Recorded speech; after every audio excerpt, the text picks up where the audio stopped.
Hello दोस्तों, नमस्कार। स्वागत है आपका हमारे YouTube channel study with Uttarakhandi पर। दोस्तों, आज की वीडियो में हम लूसेंट जीएस से कुछ इंपॉर्टेंट एमसीक्यू डिस्कस करने वाले हैं एक्स्ट्रा फैक्ट के साथ, जो आपके आने वाले एग्जाम के लिए दोस्तों बहुत ज़्यादा इंपॉर्टेंट होने वाले हैं। तो दोस्तों, वीडियो में अंत तक बने रहना और वीडियो को लाइक और चैनल को सब्सक्राइब जरूर करना। तो चलो दोस्तों, बिना किसी देरी के वीडियो की शुरुआत करते हैं। हमारा आज का पहला क्वेश्चन है, जम्मू कश्मीर को किस वर्ष केंद्र शासित प्रदेश का दर्जा दिया गया? तो दोस्तों, जम्मू कश्मीर को 2019 में केंद्र शासित प्रदेश का दर्जा दिया गया। इस क्वेश्चन का राइट आंसर हो जाएगा हमारा ऑप्शन सी। दोस्तों, अगर हम जम्मू कश्मीर की बात करें तो अनुच्छेद 370 के तहत दोस्तों जम्मू कश्मीर को विशेष राज्य का दर्जा प्राप्त था। लेकिन दोस्तों 370 हटने के बाद दोस्तों वर्ष 2019 में दोस्तों जम्मू कश्मीर को केंद्र शासित प्रदेश घोषित कर दिया गया। कब घोषित किया गया? 2019 में। अगला क्वेश्चन है हमारा, निम्नलिखित में वर्ष 2010 में किस बंदरगाह को भारत का 13वां बंदरगाह घोषित किया गया? तो दोस्तों भारत का 13वां बंदरगाह घोषित किया गया था दोस्तों पोर्ट ब्लेयर को। इस क्वेश्चन का राइट आंसर हो जाएगा हमारा ऑप्शन डी। दोस्तों यहाँ पे एक क्वेश्चन यही बनता है कि भारत का 13वां बंदरगाह कौन सा है, तो आप बताएंगे दोस्तों पोर्ट ब्लेयर।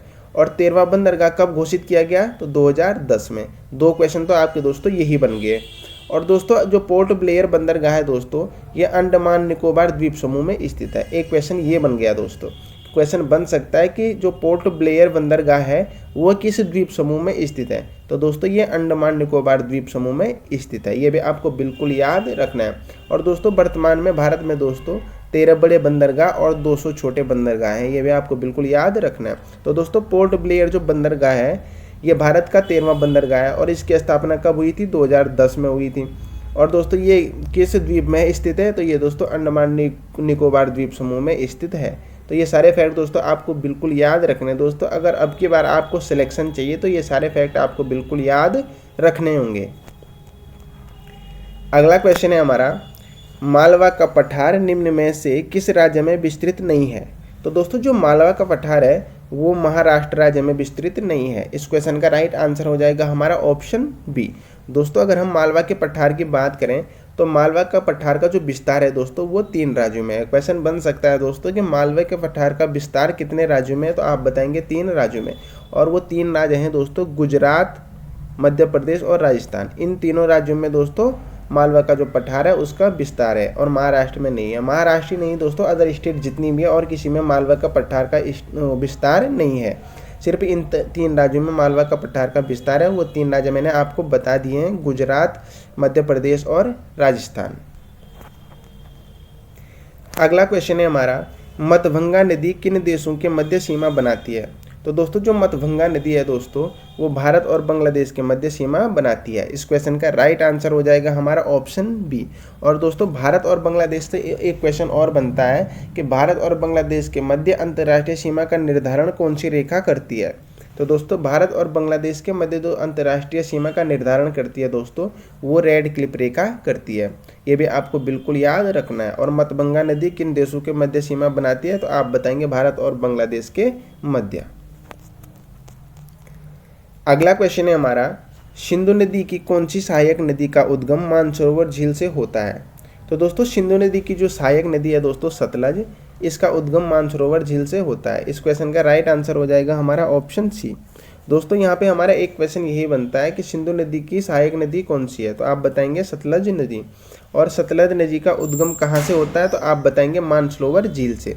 इस क्वेश्चन में ये दोस्तों हमारे 2-3 क्वेश्चन बन गए हैं कि सिंधु नदी की सहायक नदी का उद्गम मानसरोवर झील से होता है, तो आप बताएंगे सतलज नदी का।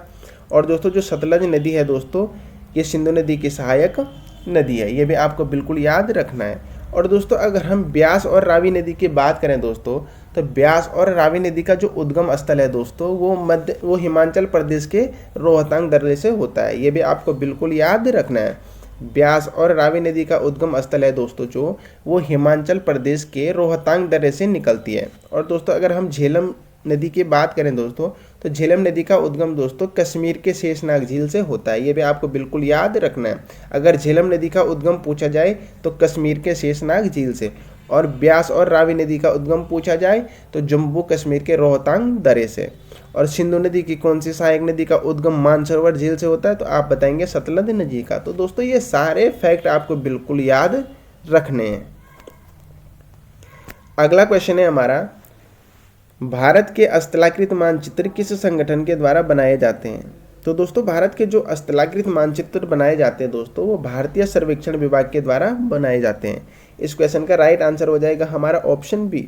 दोस्तों भारतीय सर्वेक्षण विभाग की बात करें दोस्तों, तो इसका जो मुख्यालय था दोस्तों वो पहले बंगाल में था, और दोस्तों 1942 में इससे बंगाल से दोस्तों देहरादून में स्थानांतरित किया गया। इस क्वेश्चन का राइट आंसर है हमारा ऑप्शन बी।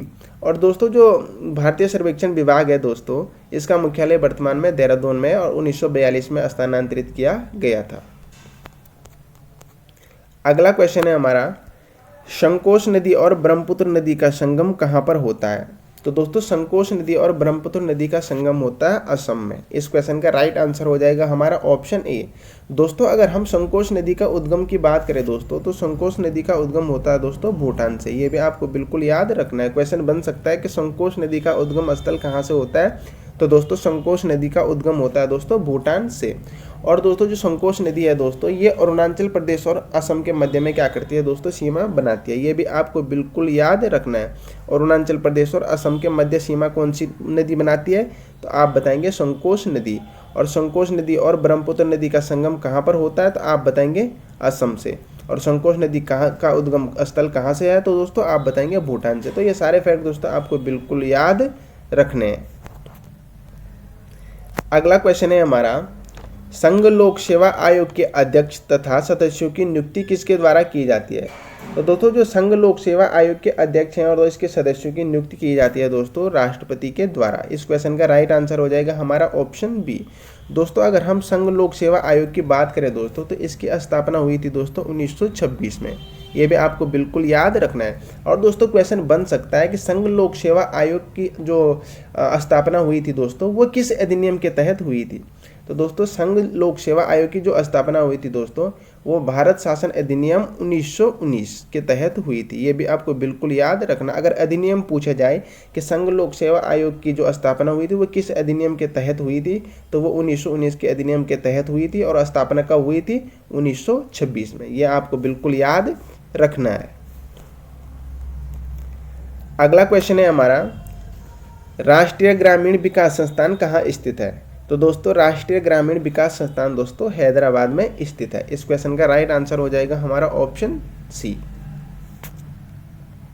अगला क्वेश्चन है हमारा, भारत में अब तक कितनी बार राष्ट्रीय आपातकाल लगाया गया है। तो दोस्तों भारत में अब तक 3 बार राष्ट्रीय आपातकाल लगाया गया है। इस क्वेश्चन का राइट आंसर हो जाएगा हमारा ऑप्शन ए। दोस्तों भारत में लगाए गए 3 आपातकालों की बात करें तो जो प्रथम आपातकाल लगा था दोस्तों भारत में, वो लगा था 1962 में। और जो दूसरा आपातकाल लगा था दोस्तों, वो लगा था 1971 में। और जो तीसरा लगा था दोस्तों, वो लगा था 1975 में। तो ये तीनों याद रखने हैं आपको दोस्तों। पहला कब लगा था आप बताएंगे 1962, दूसरा कब लगा था 1971, और तीसरा कब लगा था 1975। और दोस्तों जो राष्ट्रीय आपातकाल लगाया जाता है दोस्तों, वो अनुच्छेद 352 के तहत लगाया जाता है। क्वेश्चन बन सकता है दोस्तों कि राष्ट्रीय आपातकाल किस अनुच्छेद के तहत लगाया जाता है, तो आप बताएंगे 352। और भारत में अब तक कितनी बार आपातकाल लग चुका है, 3 बार। कब कब लगे थे, 1962, 1971 और 1975 में। तो ये सारे फैक्ट दोस्तों आपको बिल्कुल याद होने चाहिए। अगला क्वेश्चन है हमारा, संघ लोक सेवा आयोग के कार्यों का उल्लेख भारतीय संविधान के किस अनुच्छेद के अंतर्गत है। तो दोस्तों संघ लोक सेवा आयोग के कार्यों का जो उल्लेख है दोस्तों, वो भारतीय संविधान के अनुच्छेद 320 के तहत है। इस क्वेश्चन का राइट आंसर हो जाएगा हमारा ऑप्शन ए। और दोस्तों अगर हम संघ लोक सेवा आयोग की गठन की बात करें, तो संघ लोक सेवा आयोग का जो गठन होता है दोस्तों, वो अनुच्छेद 315 के तहत होता है। ये भी आपको बिल्कुल याद रखना है। अगर पूछा जाए कि संघ लोक सेवा आयोग के कार्यों का उल्लेख किस अनुच्छेद के अंतर्गत है, तो कार्यों का उल्लेख है दोस्तों 320 के अंतर्गत। और संघ लोक सेवा आयोग का जो गठन हुआ था दोस्तों, वो अनुच्छेद 315 के अंतर्गत हुआ था। ये भी आपको बिल्कुल याद रखना है। अगला क्वेश्चन है हमारा, ब्राह्मणों पर जजिया कर लागू करने वाला दिल्ली सल्तनत का प्रथम शासक कौन था। तो दोस्तों ब्राह्मणों पर जजिया कर लगाने वाला जो दिल्ली सल्तनत का प्रथम शासक था दोस्तों, वो था फिरोज शाह तुगलक। इस क्वेश्चन का राइट का आंसर हो जाएगा हमारा ऑप्शन ए। और दोस्तों अगर हम फिरोज शाह तुगलक की बात करें दोस्तों, तो ये तुगलक वंश का दोस्तों तीसरा शासक था। क्वेश्चन बन सकता है दोस्तों कि तुगलक वंश का तीसरा शासक कौन था, तो आप बताएंगे फिरोज शाह तुगलक। और फिरोज शाह तुगलक दोस्तों प्रथम ऐसा शासक था दोस्तों जिसने किसानों पर सिंचाई कर लगाया था। ये भी आपको बिल्कुल याद रखना है, क्वेश्चन बन सकता है कि किसानों पर सिंचाई लगाने वाला प्रथम शासक कौन था। तो दोस्तों किसानों पर जो सिंचाई कर लगाने वाला भी प्रथम शासक था फिरोज शाह तुगलक। तो दोस्तों ये सारे फैक्ट आपको बिल्कुल याद रखने हैं। ब्राह्मणों पर जिजिया कर लगाने वाला कौन था, फिरोज शाह तुगलक। तुगलक वंश का तीसरा शासक कौन था, तो आप बताएंगे फिरोज शाह तुगलक। और किसानों पर सिंचाई कर लगाने वाला प्रथम शासक कौन था, तो आप बताएंगे फिरोज शाह तुगलक। अगला क्वेश्चन है हमारा, पृथ्वी के वायुमंडल को कितने भागों में बांटा गया है। तो दोस्तों पृथ्वी के वायुमंडल को 5 भागों में बांटा गया है। इस क्वेश्चन का राइट आंसर हो जाएगा हमारा ऑप्शन ए। जो पहला है दोस्तों वह है बाह्यमंडल, दूसरा है आयन मंडल, तीसरा मध्य मंडल, चौथा है समताप मंडल और पांचवा है क्षोभ मंडल। ये पांचों के नाम दोस्तों आपको बिल्कुल क्रम वाइज याद रखने हैं। अगला क्वेश्चन है हमारा, पृथ्वी पर होने वाली अधिकांश घटनाएं किस मंडल में होती हैं। तो दोस्तों पृथ्वी पर होने वाली जो अधिकांश घटनाएं हैं दोस्तों वो क्षोभ मंडल में होती हैं। इस क्वेश्चन का राइट आंसर हो जाएगा हमारा ऑप्शन ए। और दोस्तों पृथ्वी पर होने वाली जो अधिकांश घटनाएं हैं उनमें दोस्तों जैसे वर्षा हो गया, बादलों का आना हो गया, ओलावृष्टि हो गया, ये सारी घटनाओं का पता हमें दोस्तों क्षोभ मंडल से चलता है। तो इस क्वेश्चन का राइट आंसर है हमारा ऑप्शन ए। अगला क्वेश्चन है हमारा, कर्क रेखा है। तो दोस्तों जो कर्क रेखा है दोस्तों वो 23 अंश 23 मिनट उत्तरी अक्षांश रेखा है। इस क्वेश्चन का राइट आंसर हो जाएगा हमारा ऑप्शन ए। 23 अंश 30 मिनट उत्तरी अक्षांश रेखा है कर्क रेखा।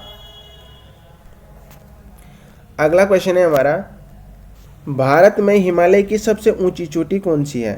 तो दोस्तों जो भारत में हिमालय की सबसे ऊंची चोटी है दोस्तों वह है कंचनजंगा। इस क्वेश्चन का राइट आंसर हो जाएगा हमारा ऑप्शन ए। और दोस्तों जो कंचनजंगा जो चोटी है दोस्तों वो सिक्किम में स्थित है, सिक्किम में स्थित है। ये भी आपको बिल्कुल याद रखना है।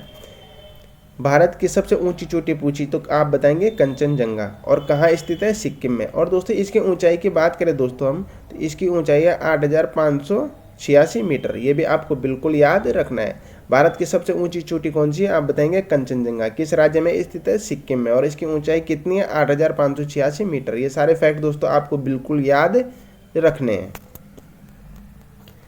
अगला क्वेश्चन है हमारा, नामचा बरवा पर्वत कहाँ स्थित है।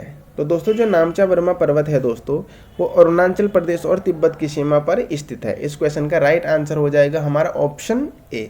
और दोस्तों जो नामचा पर्वत है दोस्तों ये महान हिमालय में स्थित है। ये भी आपको बिल्कुल याद रखना है। क्वेश्चन बन सकता है कि नामचा बरमा जो पर्वत है वो किस हिमालय में स्थित है। दोस्तों नामचा बरमा पर्वत दोस्तों महान हिमालय में स्थित है। और दोस्तों अगर हम नामचा बरमा पर्वत की ऊंचाई की बात करें दोस्तों तो इसकी ऊंचाई है दोस्तों 7,782 मीटर। ये भी आपको बिल्कुल याद रखना है। नामचा बरमा पर्वत कहाँ स्थित है, तो आप बताएंगे अरुणाचल प्रदेश और तिब्बत की सीमा पर।